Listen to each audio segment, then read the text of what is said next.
Oh, g'day there. Welcome to episode 3 of The Roar, a Southland sporting podcast. Nick Jeffrey, together with Active Southland's Nathan Burden and Logan Savoury of the Southland Tribune, which very kindly is hosting this podcast as well. Welcome in, gentlemen. Welcome to episode 3. Hello, that sounds like different theme music. It is different theme music, yeah. We change it up. We changed one. We found one last week. Said this sounds great, and now I've lost it. So who knows what that was? So I think we change it up every week. I think so. Yeah, we'll leave it to listener feedback on which one we stick with. Don't listen too closely, anyway. Come for the theme music. End up listening for the podcast. Let's talk through what we've got coming up. A special guest in the form of Southland Sharks veteran Andrew Wheeler. Definition of a veteran, really, isn't he? Yeah, absolutely. I think it's great to have someone who have the local player who's he's hung in there and battled his way through 14 seasons. Yeah, 14 of the 15 Shark seasons. Wheels has been a part of it. Shark number 9, so the 9th ever Shark in history. And how many have we had all up? Look, just over the 100 mark. Yeah, so probably about 105, 106 now. Yeah, but I think if you look at it, he would have to be one of Southland Sport's all-time great stalwarts, because it's, there's a lot of guys that's probably played club rugby or club cricket like we talked last week for 14 years, but to play at a national level, which is semi-professional, for that long, you can't just turn up every week. There's a fair bit goes into it, which we'll hear obviously soon. Yeah, absolutely. So of course the Sharks get into action proper with the tip-off to the Sal's NBL this week. First game is being held midweek, and then the Sharks start on the road in Dunedin up against the Otago Nuggets before next week hosting the Manawatu Jets in their first home game. So, plenty of basketball, and we'll do that with Andrew Wheeler. Look at the class of 2024, but also his career since dating back to literally day one of the Sharks in 2010. Let's talk through some of the sporting stories before we get to Wheels, though, from the past week. Headlined by, I guess, the news that we probably thought was coming and no one wanted from a netball point of view. George Fisher out for the season. Devastating blow for the Steel and obviously for Fisher herself. Yeah, probably a difficult assignment for the Steel. Just got that little bit harder, but it's probably not. It's probably news that they were prepared for, I would imagine, from what we were sort of hearing. So they've obviously already started to make plans around what life without George Fisher will be like. But yeah, just a real shame that sounds like she's done everything that she possibly could to get herself back. We know what an influential player she is at her best. So and just a really nice person too. So it's just going to be a real shame not to have her. Yeah, and I think that's actually a good point. I mean, it's a huge blow, isn't it? It's massive. The sort of the game was built around Fish in the circle. But like as you said, I guess the half glass full is that this hasn't just come out of the blue a couple of weeks before the season. This has probably been forecast for a while. Yeah, so Jen O'Connell, obviously, who was brought in as cover in that role, will now obviously stay with the squad throughout the course of the year.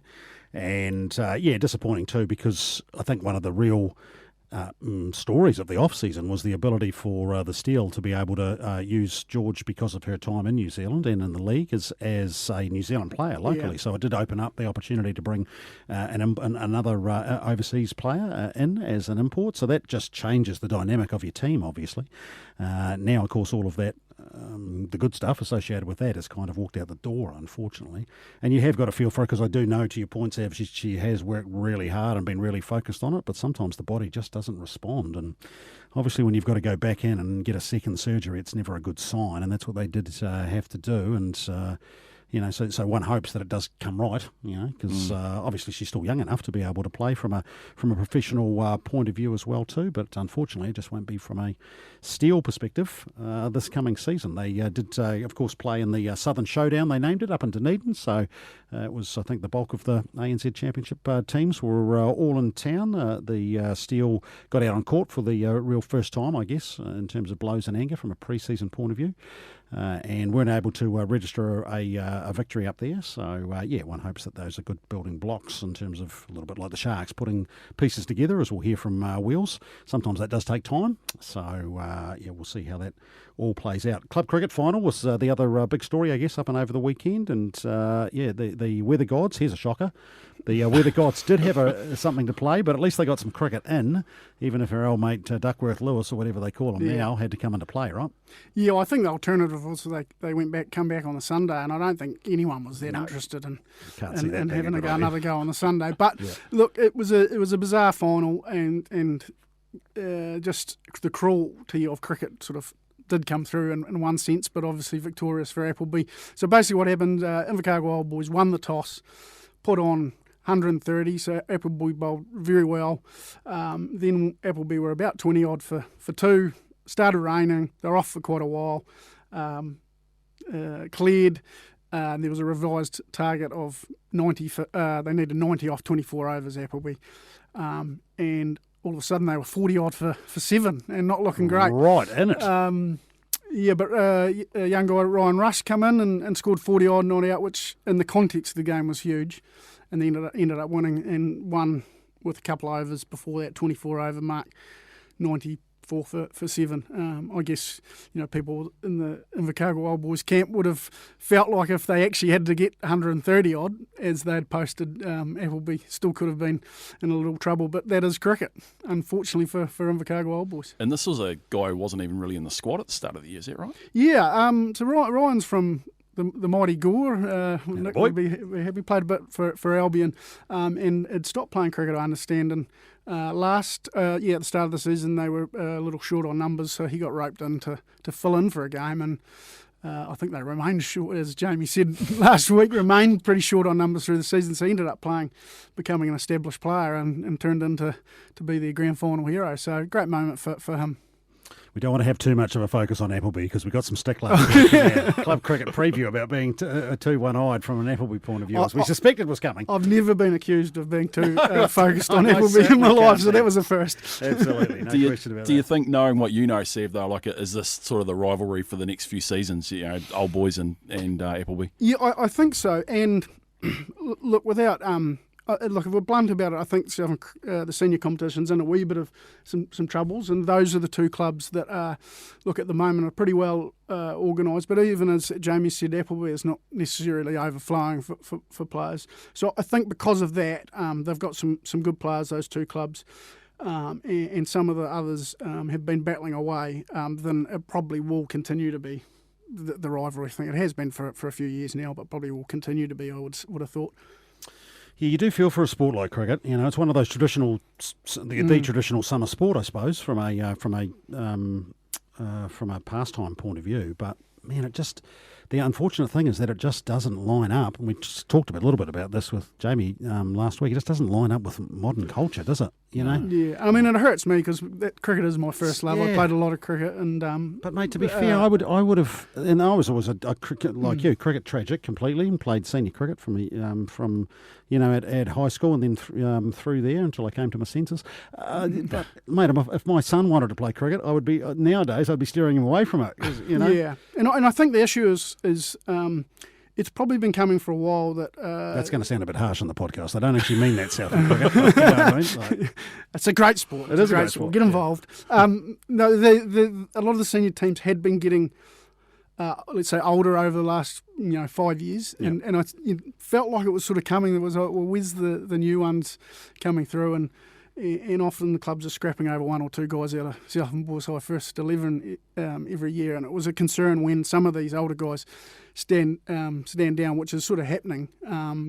So yeah, look, there's been some good work in the real junior sort of stuff, but they need some of those guys, and it's probably not just isolated to cricket, but they're feeling it at the moment in terms of guys flowing into the clubs. There will be some sort of a change. It'll have to in club sport, not just cricket. We're talking about when I think about there's a number of rugby clubs celebrating their 150th this year, but will the club situation be around in another 150 years? You're certainly not in its present state. And as you say, Nick, I think you're alluding to the fact that we don't live 9 to 5 Monday to Friday anymore with these free weekends. Something is going to have to give. So I think there's an opportunity there to probably reimagine what club sport looks like going forward. Yeah, it's interesting. I mean, we talked last week about we used to play two-day cricket, and obviously, and I did enjoy that too.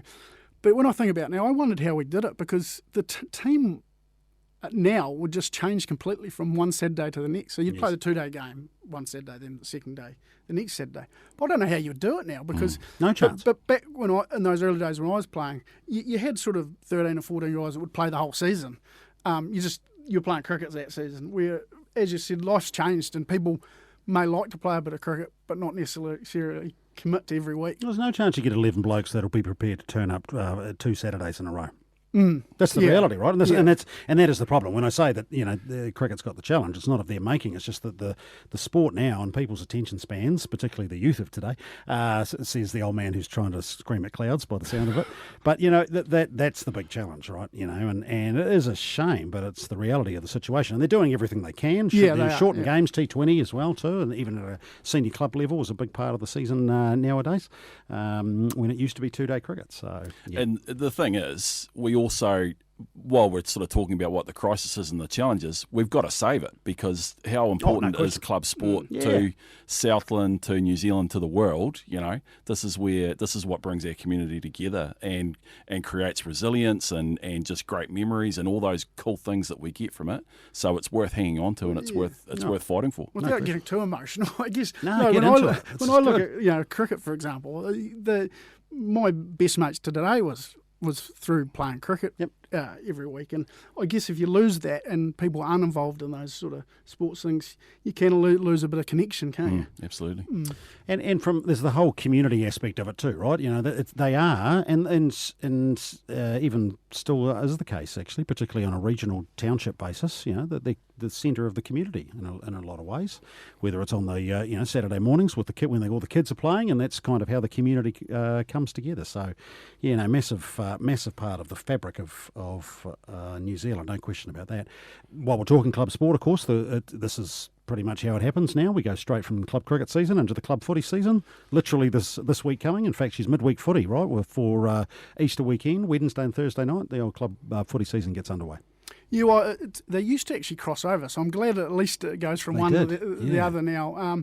So obviously the Premier competition gets underway midweek before Easter, and then the lower grades the following week. So 16 Premier competition this year. Midlands from last year's dropped down to Division 1. So that will get rid of the bye, I guess. It looks like it could be relatively even competition. Except for Blues knocking over Pob in the final to celebrate their 150th, I think. Well, that would be a fairy tale. I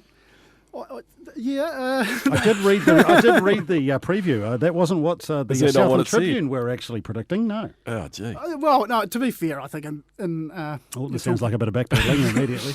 Talking to Philly, I mean, in their own confession that they are a little light on numbers in certain positions. They'll have an all right team. Actually, they could go all right against Woodlands first up, because Woodlands tend to wind into the season. In fact, the Logan Savoury predicted final, a Galbraith Shield final, was actually we've got that match in Gore, I think, on Thursday night. That's right. Yeah. Well, that was the 2023 grand final, and apart from Isaac Titamaki leaving from Pirates Albers, not a lot has changed, and Barbarians have picked up Morgie Mitchell, which will be huge for them. And it sounds like Surrey Park's the place to be at the moment. They're just absolutely loaded with players there, so they'll have a bit of depth. So that's why I went repeat of that final, because I can't see anything that there's been too much change from last year. Although Woodlands always normally recruits pretty well, and Star have been pretty busy in the off season. They've picked up a few guys with some useful CVs. I haven't necessarily seen them play, but they've got a bit of background about them. Well, we'll get a look under lights this week with those 3 games being played. As we say, one on Wednesday and a couple of games on Thursday at Woodlands at the Gore Showgrounds and at Miller Street for Marist as well too. You're telling us there's rumours of a course record at the Mataura Golf Course on the weekend. Yeah, well, speaking of sort of grassroots sports, I've had the privilege of playing a bit of handicap pennants the last 2 weeks. Riverton last week, and then we were in Mataura yesterday, and Tegan Proudfoot, I believe it was a record equalling 66 at the club there. And gee, I've been enjoying, like, Southland Golf Southland have done a great job with that handicap pennants in terms of it's a stable competition, so it's not too brutal when you're out there. You can pick up your ball after a while. If You wouldn't have had to do that at all yesterday, did you? I got very much humbled by some of those tight fairways at Mataura. I'd probably play it slightly differently if when I go back, because it's actually a really pretty course, and gee, we're so well served. I think that's one thing we're learning too. We're so well served with the sort of golf courses we have around the place. And I was sitting next to Keisty and the great Rada Smith having a beer afterwards yesterday, and our next round's at Tokanui, so they were giving us a few of the. Giving us a bit of an insight into what to expect down at Fort Rose. So that's looking forward to that on April 14. Oh, well, there we go. Actually, I tell you, I spent much of yesterday at an airport, actually, which is a horrendous way to spend a day. But it did allow me to binge watch, start watching Full Swing. Have you watched this? This is the PGA golf behind the scenes documentary on Netflix. And these are the genre of the day, really, now, aren't they? They come out all the time. These, fly on the wall sports documentaries, which are awesome viewing. Absolutely. And that's so I just started watching that. Have you watched all of it? Yeah. I think the second season I watched in about. I think it was a one-day effort, actually. Is that right? Knocked it all out. Yeah. Wow. Yeah, okay. Yeah. No, I'm just starting season 1 actually. Yeah. That was me with Drive to Survive. It took me a long time to get onto it, and then honestly, I think I inhaled.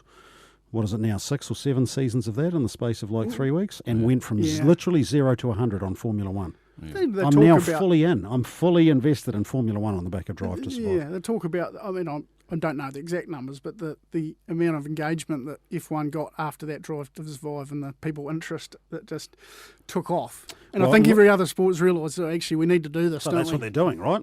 Have you watched the Six Nations one? I watched the first episode and was bored to tears. I don't think I even made it through the end of it. But the one I do want to watch, it's had good reviews, is the NFL one about the Patriots and Bill Belichick. I don't think it's on Netflix. I think it's on one of the other ones. But apparently it goes really good. Yeah. Yeah. Right. Yeah. No, they're actually quite good viewing. So there you go. I watched Justin Thomas win a PGA Championship about 2 years ago, actually, in the first season of Full Swing, and I'm in. Yeah.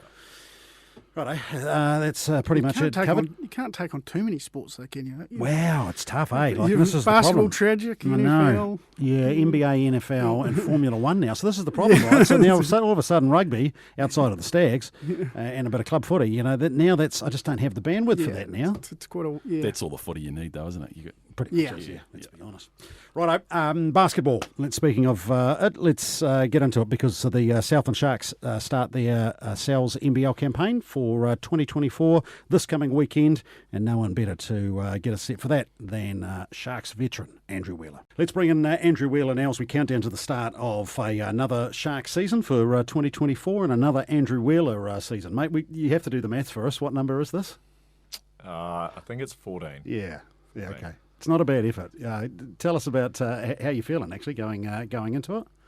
Pretty good. I say this quite often, but I probably am in better shape than I've been for the last couple of years, just because I sort of made that call back in October, November, and took my name out of the coaching hat and said I really wanted to focus on the playing and give it one last crack. So everything's been just focus on getting the body right and playing, and not doing the coaching stuff as well. So I have been pretty locked in for quite a few months. Tell us a little bit about that decision, because ultimately you were assistant coach last year, and it's a natural pathway for you, obviously. But yeah, you were pretty keen to obviously lace them up. I think I guess one part of it is I've hopefully got a long life ahead of me. So coaching is definitely something it's going to be part of my life. I'm at 36, and then such a long off season, like I said to you in our other interview, that because we've got such a small clique of guys here, they need me on the floor. So we get out and we play, and obviously there's a bit of ego to it and stuff like that. And I still go all right, and I still want that challenge. And I guess just because we are a smaller community and keeping busy, you do a lot of training and stuff like that, and getting out on the floor just keeps me motivated in the off season. So the body is feeling really good. Playing against the other guys is feeling really good. So I was like, I'll give it one last crack. I think that I'm on 92 caps, so hitting that 100 and being the first local to do that is another part of it. So there's just a couple of little things that I didn't want to leave unfinished, and give it one last sort of crack. And no stone unturned really. This is the Jamie Clark effect, isn't it? It really is. Yeah. So we had the poor bloke playing cricket for who's stranded on 297 club cricket games. So he's got to come back and play next year, right, to get 300. So, yeah, you'd be stranded in the 90s, didn't want that. Well, I mean, I've still got a few games to get to, so I could have a dodgy calf or a dodgy hamstring come out and take me out. So I can't. I got to touch wood. So at this stage, it's no given yet. Yeah, so it's just you and James Paranaitai, right? Yeah. Well, just JP now. He's got about 120 odd, isn't he? Yeah, I think he's 121. So, yeah. You know he's 121. Yeah, I know he's 121. Yeah. Hey, just tell me about the Jeremy Kendall factor. Last year, because you took a bit of motivation out of him too, am I right? Yeah, I guess sort of being a similar age and being dads and slightly older, and I guess just like talking and thinking basketball, we sort of hit it off. And JK's a very professional person.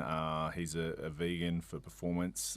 He's very strict on his diet, his recovery, even doing, like after games when we're on the road, doing strength exercises. Not crazy, but just like activations and different, like loading through mobility and stuff like that, doing different things just to make sure his body's in the position to perform. And he's not a crazy athlete, but just his dedication to detail and stuff like that allows him to go out and score 45 on much more athletic people. And just some of the stuff that he does like being around him, he's not crazy athletic, like it's all skill and preparation.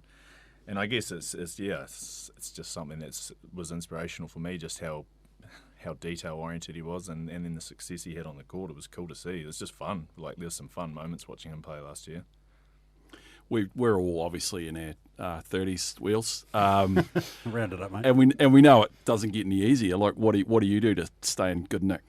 I guess that's part of why I sort of locked in so early. So I guess a large part of it's building a good strength base, because the longer the build-up of that strength base, the longer it takes to go away. And so we've got a 4-month season. So having that 6 to 8 month off season that we have is you really want to be building it for that long out so that it doesn't dwindle. Like we still do stuff in season, but you're always going to lose a little bit of strength and stuff just from being more running orientated rather than lifting and stuff like that. So doing that preparation pre-season.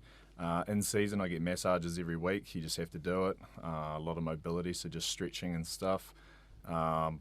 Cold pools at Splash Palace, so just doing your hot-cold contrast. All those little things just add up. And then I guess the big one's sleep. When I was younger, I probably, having a business, sacrificed sleep a little bit too much. And I don't think people realise how much that affects you. Just sleep and hydration. Those two are the bedrock. Like, you have to do it, so...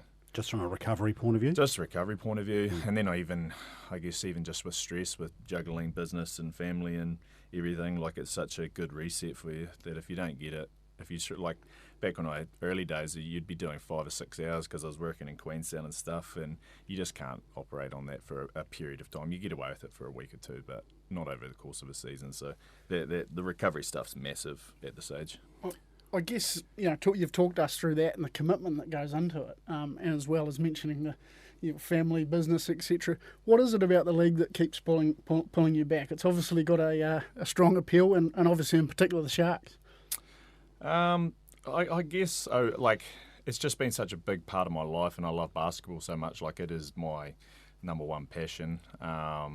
And then I guess it's like anything. You've had highs and lows, and I guess it's the purity of sport around, like, you take all the money and all those sorts of things out of it. It's just like guys competing on a pretty level playing field, just trying to beat up on other people in like a sport environment. So it's like you can go and just be your competitive self, and it's like an outlet as well. Like, I guess for me, like I've had a business and like I said, for 10 years, so it's a little bit of stress management too, is keeping that passion and stuff. You can't just give up these things when you're running a business, because otherwise that can consume you. So I've always kind of kept it there to balance things, and it's just that allows me to go out and compete and de-stress or whatever, and keep that exercise part of your life, because if you lose exercise, I just find that everything else kind of falls away as well. So that health aspect is big for me, keeping that as I get older. The whole way through, I'll transition into something different once I move on from playing, and I just think it's a key part of being successful and anything is making sure you look after your health. When you're playing in singlets, does that mean you have to spend more time on guns than you normally would have to for basketball? Oh, I definitely tell Nick that I do. I mean, I guess the one good thing about basketball is being a high sprinting sport, you do tend to stay a bit leaner. So that always helps the old musculature when you've got a slightly lower body fat percentage, but definitely not afraid of a couple of bicep curls thrown in there. Go on, do one. No, it's quite embarrassing actually. You've obviously you've literally been involved since day one, though, right? You know, how do you sort of reflect on that when you think back to 2010? I mean, even take us through that as a young fella then, as you were. Not saying that you're not now, but as a young guy there, from a local basketball point of view, what did that mean for someone like you in 2010 when the Sharks came into existence? Well, I guess that in 2010 was actually when I was finishing uni. So I guess growing up as a kid, we didn't really get too much exposure to the NBL. We had the old Glenn Denham days and stuff like that back then in the old stadium where you got a little bit of a taste, but nothing of like what the league is now. So growing up, it wasn't really anything that ever come to mind playing in the NBL. When I went to uni, just through the club grade and the rep grade stuff, I was lucky enough to be part of the Nuggets Academy. So the Otago Nuggets coach would train us from sort of 6 till 8 in the morning, and then he would take the Nuggets guys during the day. So that kind of got me around that NBL scene and kept me playing all through uni, and the club grade up there was really good, so I kept playing. And I could never really have it in my heart to ever play rep for Otago, so always come back and play rep for Southland. Good. Like that. And right to our listeners here. When the 2010 started, they even offered us a trip there's a free trip going to Aussie for the preseason. I don't know if it ever went ahead to play for the Nuggets, but I said no, I wanted to be part of the Sharks first year and come back home to give it a go, just because I happened to be finishing uni at the same time, and I guess it just kept me here ever since, really. Because they talk about it a lot from an organisational point of view, but it came together real quick. I mean, they literally put the thing together in the space of a couple of months, right? Yeah, I think we had the second division league middle of the year before, and I mean, I wasn't privy to it because I was just a player, so I don't know if Jill and Brian and those guys knew that they were trying to make a push for the NBL at that time. I'm guessing. Don't think so. Don't think so. Well, we ended up having quite a good team that year because we got in Terence Lewis, Brendan Pongia and Ed Book. Right. And then we had guys like Putter and Isaac and stuff locally that were pretty good, and we went on and won that second division, and I don't know, we always said that kind of helped us make the push as well, is that we were willing to sort of put teams together that were going to be competitive. And then Jeff Green come out winding us up saying we were going to be trash and that we shouldn't have a team. Who was the bloke in Hamilton? I remember you blokes were running around the Southland Times offices. There was the bloke in Hamilton. Guy Davey, I think he was the Waikato Pistons chief executive. He said no player's ever going to go and move to Invercargill. Yeah, and a couple of years later, they were out of comp, and the Sharks were doing very well. Some good fun with that, actually. Yeah. What about the first game? If I remember right, I think it was Hawke's Bay and it went into overtime. I think that game one at the stadium. But it was a bizarre thing because obviously you had the core basketball community there, but then you had all these other people like me that really didn't have know what was going on, but packed out the place. And it was such a weird but great experience to be part of that first game. Yeah, I do remember it going to overtime, but I guess the memories going back that far are a little bit hazy.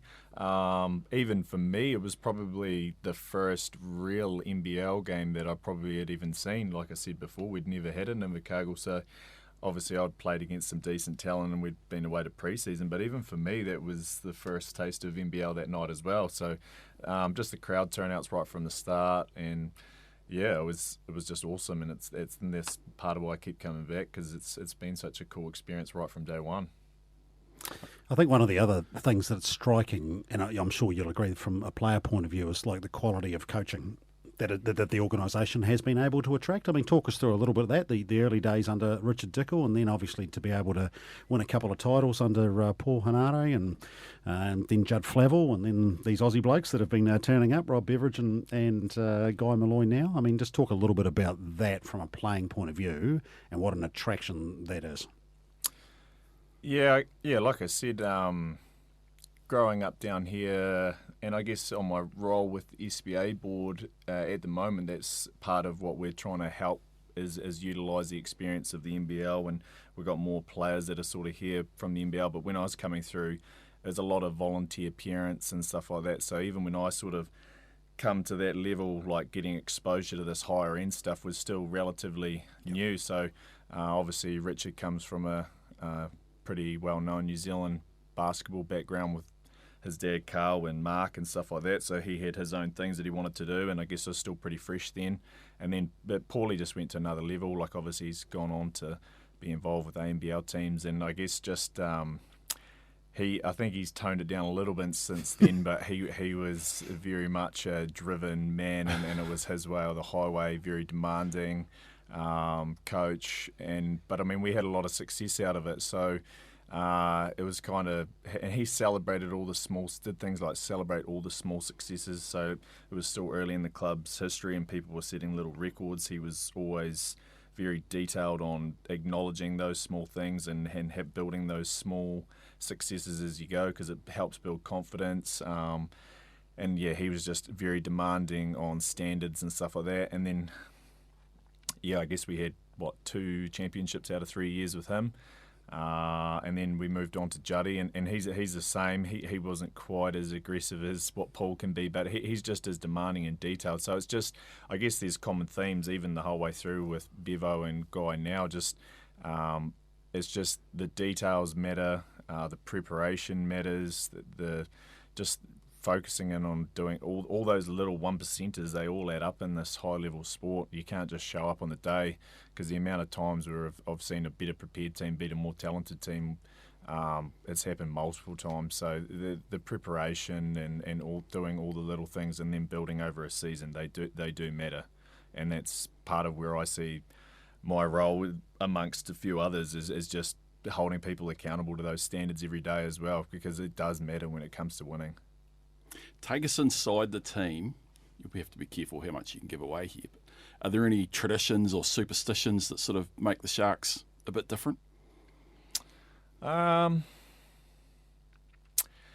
I wouldn't say there's anything that we do every year in terms of like straight tradition. I guess each group is so varied in terms of personalities, and I guess people are like, just I guess the younger kids are a slightly different generation as well, and you've got such mixed backgrounds, like example JK, who had twins at home and a wife, and then you get young 20-year-olds that have all the time in the world. So it is very much a professional environment where you're bringing together a collection of different individuals at different periods of their life, from 18 through to mid-30s, and you've got everyone in between. So you got people studying, people that have jobs on the side. So it's very much each group has to build its own chemistry, and it's like anything, that's just time, getting out and trying to do things, getting on the floor, and I just find communication, making sure that you're talking to each other, you're not talking behind each other's backs, like just making sure that you have upfront conversations with people. Like in sport, you've got to be able to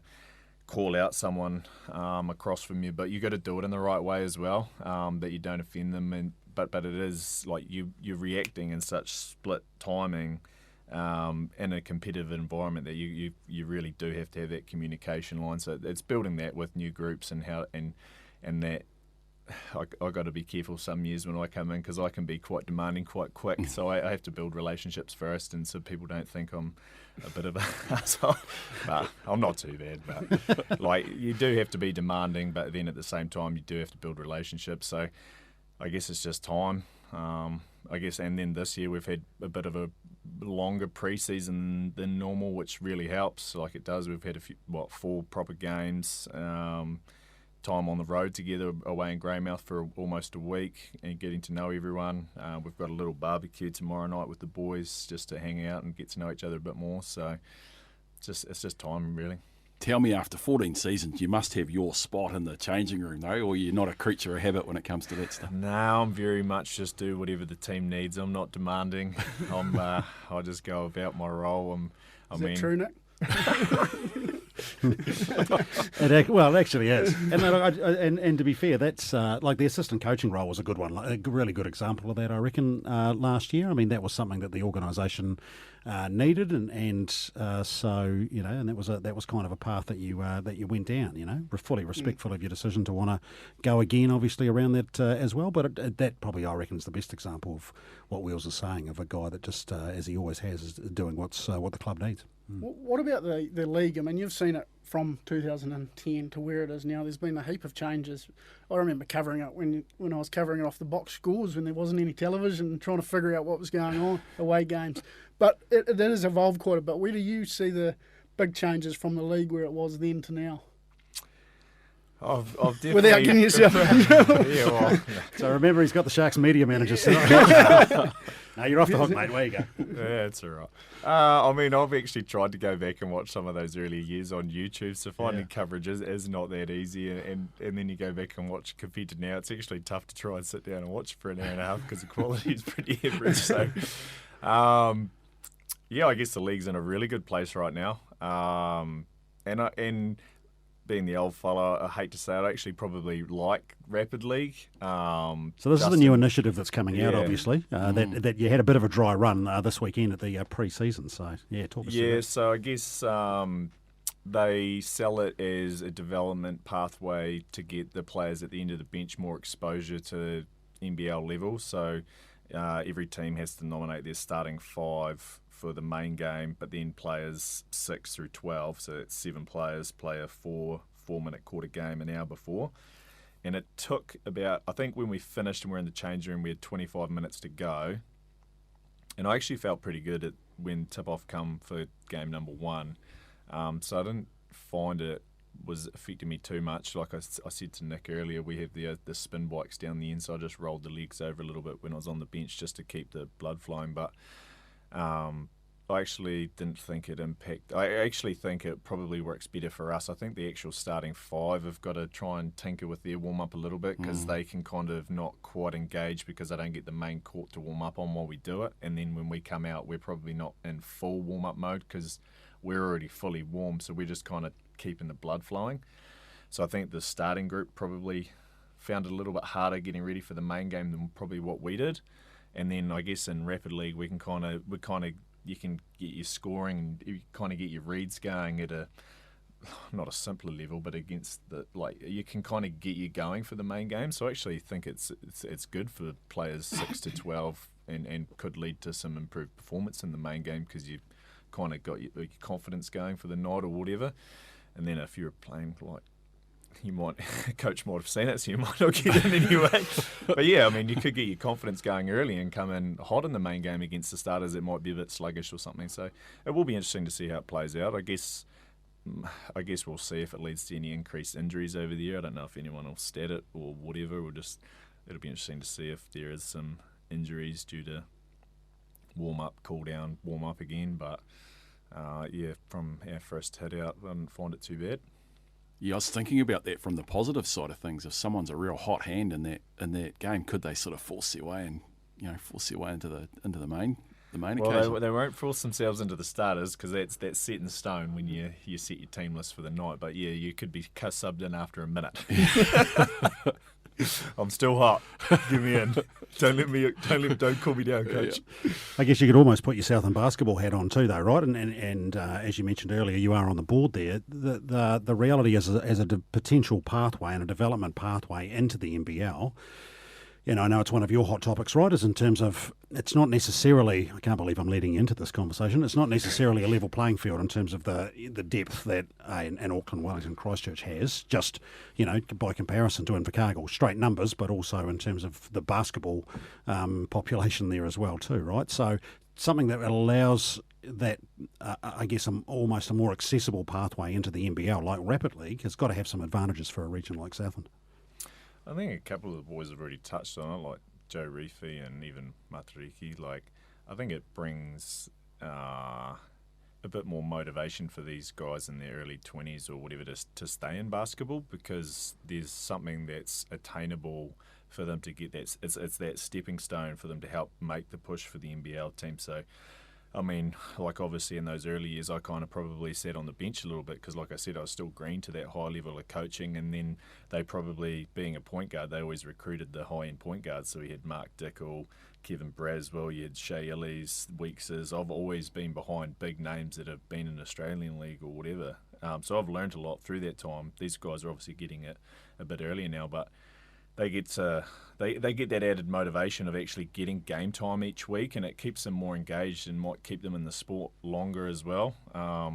Obviously, there's a salary cap discussion that I won't go into around those sorts of players and keeping them in the league longer, but I think Rapid League's a good starting point for keeping these younger guys motivated through a season, because it is a long season if you're just a training punching bag, if you know what I mean, and then not getting the minutes. Because the reality is, these guys, you would have to be winning by 30 or losing by 30. Yeah. To get garbage time minutes at the end of the game. Yeah, for 11 and 12, you wouldn't normally touch the court. Yeah. Maybe if you're on the road and we had a back-to-back and, like you said, the game was the decision was sort of done on which way it was going to go, then you might throw them in for a bit longer if it was a blowout. But, 11 and 12 or even 10 sometimes might not touch the floor, and you might just be a training run the whole year. But now you're pretty much guaranteed minutes every week. You get to travel with the team. So, I think it's really good for that engagement. And that engagement of those players helps the training each week too. Because, I mean, if those guys are up and excited, which they should be because they're the young guys, it helps keep the main guys ticking over as well. I think it's good, really good.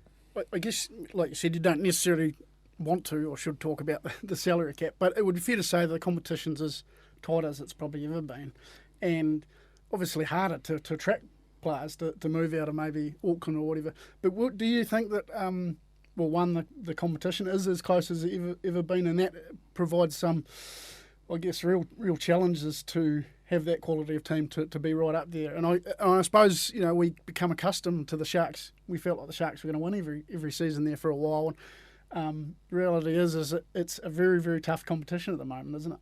Yeah, it is, and I do think that it is even, and I think it if I put my fan hat on, it would be better to watch now than when the Sharks and the Saints dominated for that wee patch. Obviously, it was good for me to be a part of that, but if I'm being unbiased, then I can definitely see how the league's benefiting. I guess my point to the salary cap is, obviously everything's broadcast on Sky, and we're trying to lift the quality of the game, so the level of training and weight room and media and coaching and stuff that we do, and now with Rapid League asking even more of the younger guys, it's trying to balance that out a little bit for me, because the work that we do ask these guys to do to put on a product that is being sold for commercial purposes does need to reflect the work that these younger guys are putting in. So And I'm not trying to be like a real niggly, like I'm just trying to have a conversation and then it just keep it as a conversation. I'm not trying to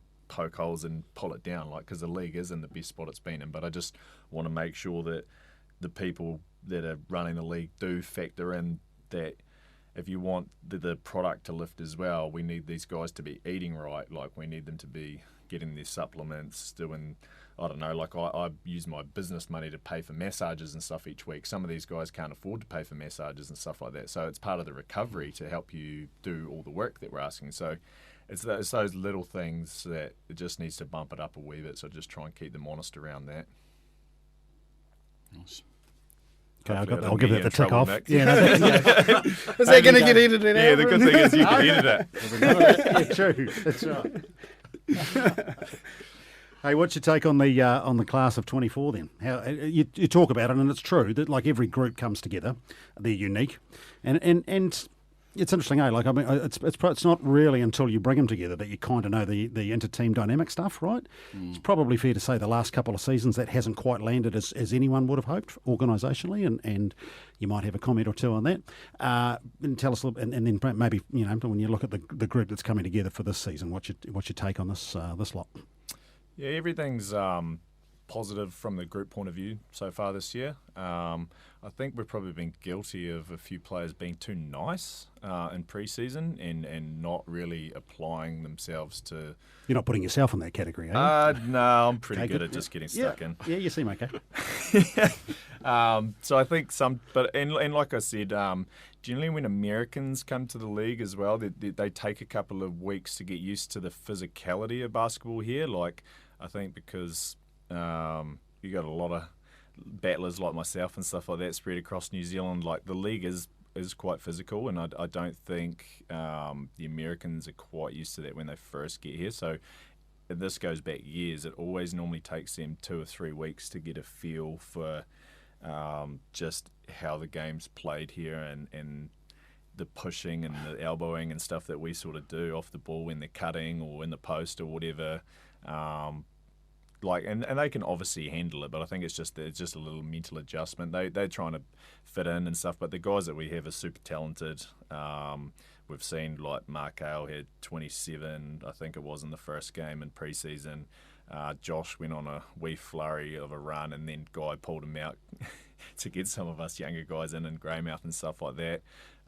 Gerald's an awesome athlete and can shoot and stuff like that, and he's talking a lot on the floor, so he's just trying to get a feel for everyone. So I think if when we get into full competitive mode and these guys go into full beast mode, they're going to be dominant. I just think in a couple of these preseason losses, we've just been a little bit guilty of that. Assertiveness probably hasn't been there. We've probably been trying to share the ball too much and, like, just overthinking things a little bit rather than playing basketball. And so, yeah, obviously we need to step it up now come game one, but there's definitely good pieces there, and we've had these preseason games to go through a couple of these little niggles, which is a good thing, I think. Yeah, better to do that now than the first 2 weeks of the regular season, which is often be the case. We've talked about it before, haven't we? And Sav, I think you made the point in one of these last couple of weeks where you've said there have been days that imports have turned up on the morning of games to actually lace them up and go as well too. So yeah, I think that's good signs, right? Yeah, no, I'm excited for this weekend. Obviously, yeah, the Nuggets, I'm still a little bit unsure on full availability of their imports and stuff like that. So I guess we get their team list still in the days to come. And then I guess trying to do, like, I guess putting the assistant coach hat on, I did a lot of film and cut up a lot of film last year. So part of that preparation detail that I talked about, it's a little bit hard to do week one because, I mean, you can look at what they did last year, but new teams with new players and they make different reads and different strengths. It doesn't really roll over too much. So it's more, week one's more about just focusing on our systems and what we do. I guess we'll have a basic scout on who they are because we know them as players and who can shoot and who can do whatnot. But yeah, week one's kind of really try and knuckle in on what you do well, and hopefully that wins out. Actually, a lot of people will be interested in that because it is obviously a very data-orientated sport, and as you say, from a video analysis point of view, in terms of your opponent, that's a major piece of work from a coaching staff point of view, but obviously from an individual player's point of view as well in terms of preparation, right? Yeah, we do a lot of video. You touched on the data, like the NZNBL on the website have quite a bit of data and stuff like that. You can, when you know basketball, you can kind of get a feel for how teams play through the data as well, based on a lot of teams. Like, you get different teams that take a lot of threes, and do they get to the free throw line, which is a sign of how aggressive they can be. Rebounding, are they leading offensive rebounds, which means they crash quite hard, but they can also give up fast break opportunities if they're all on the board, like points per possession. Some teams you can gather the pace if they're just trying to run and gun, or if they're more half-court orientated team. So yeah, assessing, like, I guess that kind of takes a couple of weeks for that sort of data the averages to blend out, because you can get some outliers in the first few weeks, so it's hard to get a read, but that stuff sort of comes into it halfway through a season as well. But yeah, we do a lot of video and stuff like that. Well, especially me, just because I like watching it. But yeah, like I'd spend maybe 6 to 8 hours a week cutting film last year. You just watch clips, and decide what to cut and what to put in. And it can be a bit of a drain, but I guess that's just part of my mentality. Yeah. God bless you. Take us through. So you've been part of 2013, 15 and 18, right? So they're the three national titles. all different, in their own way, I'm sure. Does one stand out, or how do you sort of reflect on those moments in terms of lifting an NBL title that you've been fortunate enough to do 3 times? I guess, when it comes down to it over this many years, it really is about the journey rather than the individual. Well, not the individual, but like the one-off things. And Yep. and I guess that's why I keep playing, because I like the journey of battling to try and win and have a good year. And there's highs and lows all throughout the season as well that make you enjoy it. So obviously to win a championship is amazing in the year, but you kind of do forget about it a little bit, and that hunger to try and do it again is, I guess it's just part of the human psyche. You're never satisfied. You're never satisfied. So that's why I keep coming back, because I always want the next one and want to play a bigger role in the next one. Or this year, like, super excited that you could try and get a home one. I've been fighting for that for the years, for them to bring back the home semis and stuff like that, because I can't remember, you'd be able to tell me which year it was that we had it here, and the Southland fans turned out in numbers and we had big crowds there, and it was awesome. So like, I've dreamt for that for ages, since 2015 or whatever, trying to get it back here so we could try and win one in front of our home fans, because we didn't win that year. So that's really cool to see that that's back. But I guess 2013, like, obviously the first few years not getting huge minutes and stuff like that, still learning a lot. Like, it probably was a little bit more of a grind for the season, and then that first year with Paulie, and then just the success that we had, that really like switched me back on to like, this is really what I want to do. Start of 2014, I injured my knee in pre-season, so that kind of cost me that season. But then coming back, so I kind of missed the year that we didn't win. So I went 2013 win, 2015 win, so it was kind of 2 years in a row for me. And then I guess I just got the bug from there, and 2017 was a close loss in the semi, I think, and then we won again in 2018. So I guess it's just, it does become a little bit addictive, winning and stuff like that, and being part of those groups where they were obviously really talented teams, and you're challenging yourself each day against the better players in the league. Like, every day I'm playing against Shea Illies and Kevin Braswells and Ruben Tarangis and all those sorts of guys. So like, people always ask you, why do you keep playing when you don't get huge minutes? But it's like, well, I'm still training, playing basketball against these guys every day. It's still like challenging myself every day against the better guys in the country. So it's still enjoyable for me. So not everyone gets to see it, but I mean, I get to live it, so it's still good fun. You're on the road a lot in terms of those, I guess, those back-to-back away games and that sort of thing. Like, what's happening in a lot of airport time and vans and that sort of thing? What's happening away from the games for the team? I guess it's just a good time to connect with your teammates, really. I mean, people have travelled enough to know that it's not, the actual process of travelling is not all it's cracked up to be. I mean, we've had some 12 to 14-hour days coming back from Napier when the old plane doesn't work at 6 a.m. in the morning. We had to bus to Palmerston North and then catch the late flight to Christchurch, and then it was the 5 o'clock one out. Like, we've had some shocker days, but that's just New Zealand travel. But I guess it's just, time on the road, just time together, really. Like, obviously when you're at home, you go to trainings and stuff like that, and a few boys might hang out together, but obviously I'll go to work, or the missus will call me home for dad duties and the like. Whereas on the road, you can kind of get an excuse to, I'm away for a few days, and then you can, I guess that's part of that team chemistry building.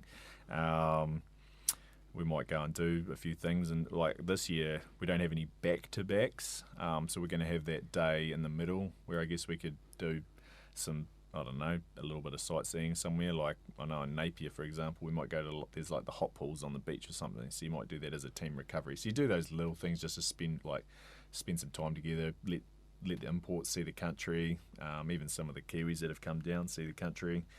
Just team chemistry, really. And then for an old fella like me, I might try and sneak in a pool session or go to the gym and do some mobility stuff. Like, just focus on those little things in between games as well. There'd be some fairly diverse musical tastes, I'd imagine, when you're in the van.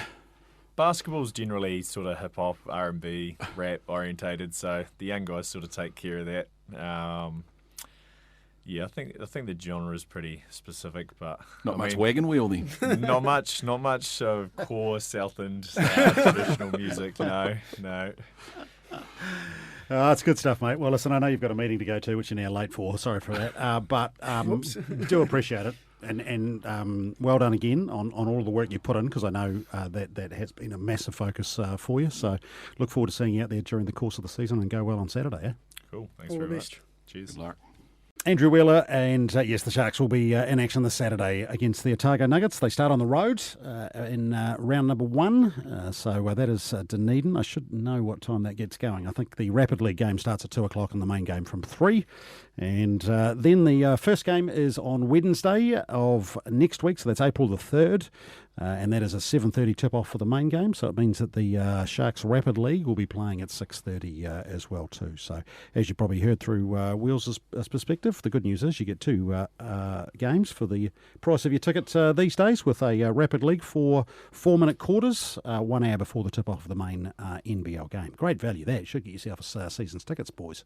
They're on sale absolutely. now at the stadium. I think says that the person who picks the score from the Nuggets game, closest to the Nuggets game, and puts it on the Facebook page, gets tickets to the first home game, don't they? Is that what you're saying? Well, I wasn't keen on doing this, because there will now be accountability to see who's moved into the 50th minute of this podcast. We probably should have said that right at the start, maybe in the first minute. What do you think teasers at this the is a start. test? See if we're just talking to ourselves here. There's someone or if out there. There's someone listening. There'll be someone. Righto, well, there you go. So all you need to do is, before Saturday, comment on their Facebook page with, what do you reckon? Closest to the result. Closest to the Nuggets. winning margin, the winner and margin. Well, obviously the Sharks, but the winning margin. We've got a couple of tickets to that first home game next Wednesday. It's going to be an absolute disaster. Anyway, that's fair. Very good. Righto. So that'll do us for episode number 3, and subject to anyone actually listening at this point, we might consider doing a 4th episode next week. In fact, we will, because, of course, the club footy season gets underway, as we know, this week. So I think that's going to be our focus next week, right? Yeah, we'll get someone. Yeah. We won't reveal exactly just who yet, because it'll be a special. Say yes or not. I was going to say, because it's a very special guest, but I'm excited. that's probably the best way, Yeah, because we yeah, haven't quite yeah. got the person locked in. We haven't organised that yet. So we'll do that. So remember, of course, you can get the Raw every Wednesday on the Southland Tribune, and give buy a season ticket, and then give Sav a follow and a wee subscription too. That would be good nice. as well. Yeah. If you feel that way inclined. And then, of course, we follow up with the Raw being available everywhere you get your podcasts: Spotify, Apple Podcasts. We're on YouTube as well, and you can indeed follow us on those social platforms at the Raw Podcast NZ, and you'll find us on Facebook, Instagram, and YouTube. Thank you, boys. Thank well you. done, Awesome. and we'll see you next week.